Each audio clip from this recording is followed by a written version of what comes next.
नमस्कार। वेद व्यास जी रचित कई पुराणों में ये कथा आती है। हुआ यूं के ब्रह्मदेव का सृष्टि सृजन हो चुका था और अभी अभी उनका दिन शुरू हुआ था और उन्होंने देखा कि सभी देवता उनको मिलने आए हैं। सभी देवताओं को आते देख पहले तो ब्रह्मदेव बहुत प्रसन्न होते हैं, लेकिन बाद में उनकी बातों को सुन के वह ग्लानि में गिर जाते हैं। इंद्रदेव ब्रह्मदेव से ये कहते हैं कि हे ब्रह्मा जी, आपने भूलोक पर मनुष्यों के लिए खाने पीने की व्यवस्था की है। उनका जीवन तो आसानी से कट रहा है, लेकिन यहाँ पर स्वर्ग में हम क्या खाएं और क्या पिए, हमें नरिशमेंट मिले, वह पॉसिबल ही नहीं है। तो हम हमारा नरिशमेंट या हमारा पोषण कैसे करें? बदले में ब्रह्मदेव कहते हैं कि सृष्टि जब प्रारंभ हुई तब से ही ये व्यवस्था विद्यमान है। देवताओं को नरिशमेंट मिलेगा यज्ञ से। पृथ्वी पर मनुष्य यज्ञ करेंगे, यज्ञ में वो आहुति देंगे और इंद्र देव तक और सभी देवताओं तक वो नरिशमेंट पहुंचाने का काम अग्निदेव करेंगे। क्या मनुष्य अभी पृथ्वीलोक पर यज्ञ नहीं कर रहे हैं? जवाब में इंद्रदेव कहते हैं कि नहीं, यज्ञ तो वो लोग कर रहे हैं, लेकिन अग्निदेव हमारे तक नरिशमेंट पहुंचाते ही नहीं है। तो ये सुन के ब्रह्मदेव थोड़ा एंग्री होकर अग्निदेव की तरफ देखते हैं। जवाब में अग्निदेव कहते हैं कि हाँ, देवताओं की बात तो सही है।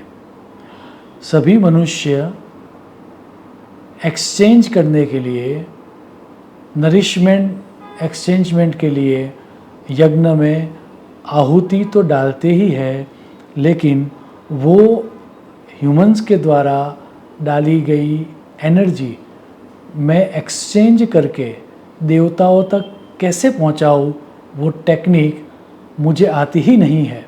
मेरे पास वो पावर ही नहीं है कि मैं अर्थ की एनर्जी को एक्सचेंज करके स्वर्ग तक पहुंचाऊं और स्वर्ग में जो देवता आशीर्वाद देते हैं वो मैं ह्यूमंस तक पहुंचाऊं, क्योंकि अग्नि ही लिंक है बिटवीन अर्थ एंड हेवन। अब ये सुन के ब्रह्मदेव चिंतित हो जाते हैं कि उनके क्रिएशन में कोई कमी रह गई। तो सभी देवता एवं ब्रह्मदेव विष्णु भगवान के पास जाते हैं। विष्णु भगवान सभी बात सुनने के बाद ये कहते हैं कि आप सभी जाकर प्रकृति देवी की पूजा करो। वो सब प्रकृति देवी की पूजा करते हैं। प्रकृति देवी अपनी एक शक्ति उत्पन्न करती है। वो अग्नि को एक कैपेसिटी देती है, एक शक्ति देती है कि वो अर्थ की ऑफरिंग्स को स्वर्ग में देवताओं तक पहुंचाए और देवताओं की ब्लेसिंग्स मनुष्य तक पहुंचाए। इस प्रकृति की शक्ति का नाम है स्वाहा। सो स्वाहा वो टेक्निक या एनर्जी है जो अर्थ और हेवन के बीच डिवाइन एक्सचेंज करने का काम करती है। यदि आप कभी भी किसी भी यज्ञ में गए हो तो आपने देखा ही होगा कि देवताओं को ऑफरिंग देते वक्त हम स्वाहा कहते हैं। आपने सुना ही होगा, इंद्राय स्वाहा, अग्नये स्वाहा, कुबेराय स्वाहा, एक्सेट्रा एक्सेट्रा।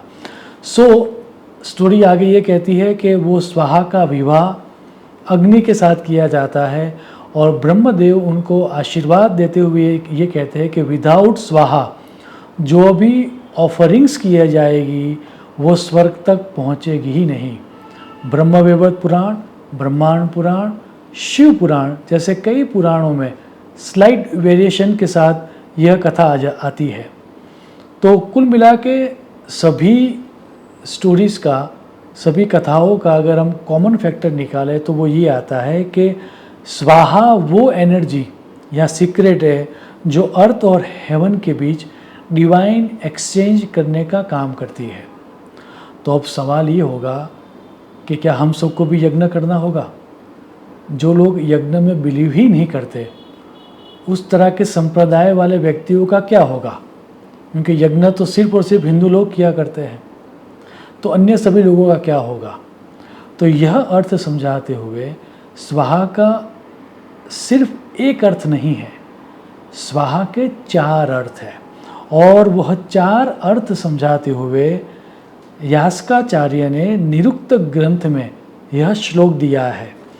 स्वाहा कृत्यः स्वाहा इति एतत् सुआहेति वा स्वा वागाहेति वा स्वं प्राहेति वा स्वाहुतम हविर्जुहोहेति इति वा तासा मेषा भवति।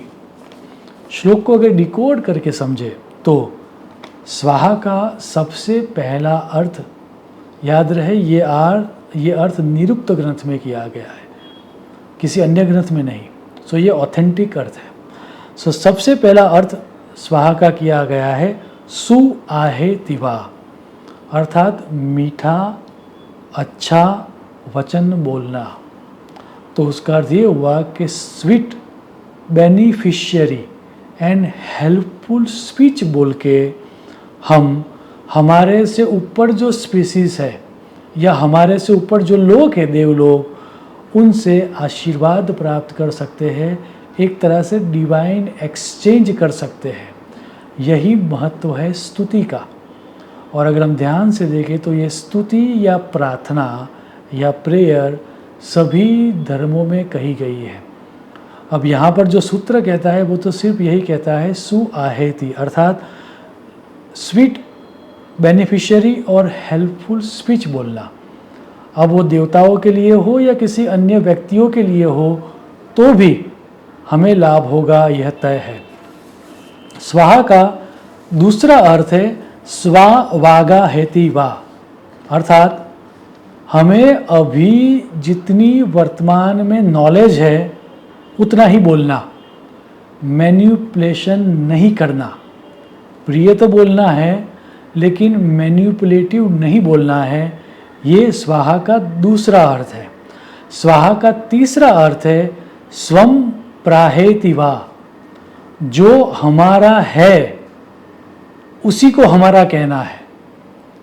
जो हमारा है ही नहीं वो भी हमारा है या वो ले लेना, वैसी चोरी नहीं करनी है, हमें ऑथेंटिक रहना है। और स्वाहा का चौथा अर्थ है जो हम यज्ञ में सुगंधी पदार्थ होम करते हैं वो। तो ये चारों में से हम कुछ भी क्यों ना करें, वो स्वाहा ही कहा जाएगा। अब क्योंकि हम यज्ञ में स्वाहा कहते हैं, उस तरह का पिक्चर हमारे माइंड में है, तो हमें ये भी समझना होगा कि यज्ञ क्या है। और वो समझाते हुए आदि शंकराचार्य जी ये कहते हैं यज्ञो वै विष्णु, मीन्स अब विष्णु का अर्थ है समष्टि और समष्टि का अर्थ है ग्रेटर गुड। मैक्सिमम लोगों को लाभ हो उसके लिए हम जो भी कर्म करें वो यज्ञ कर्म है। सो कुल मिला के अगर हमें पूरी चर्चा को समझे तो ग्रेटर गुड के लिए या मैक्सिमम लोगों को बेनिफिट हो उसके लिए मीठे प्यारे शब्दों का उपयोग करके जो रिसोर्सेज हमारे पास ऑलरेडी है उनका उपयोग करके ऑथेंटिक रहकर हम जो भी कर्म करते हैं वह स्वाहा हो जाता है। और याद रहे, इस तरह से अगर हम कर्म करेंगे तो जो लोग हमारे से ऊपर है, जो हमारे से सुपीरियर्स है, उस तरह की स्पीसीज से हम डिवाइन एक्सचेंज कर पाएंगे। तो याद रहे कि आने वाले समय में आप जब भी कर्म करोगे तो आप अपने आप से ये कहोगे इदम न मम, ये मेरे लिए नहीं है, ये ग्रेटर गुड के लिए है, स्वाहा। अगर इस तरह से आप कर्म करोगे तो डिवाइन एक्सचेंज कर पाओगे। आप जो ऑफरिंग्स दोगे वह स्वर्ग लोग या जो ऊपर के रिल्म्स में बैठे हुए हैं उन तक पहुंचेंगी और बदले में उनके साथ वह आपको आशीर्वाद देंगे। ये डिवाइन एक्सचेंज से हम हमारे जीवन में सुख, शांति और समृद्धि को प्राप्त करें, ऐसी ईश्वर को प्रार्थना करते हुए मेरी वाणी को मैं विराम दूंगा। शुभम भवतु। प्रणाम।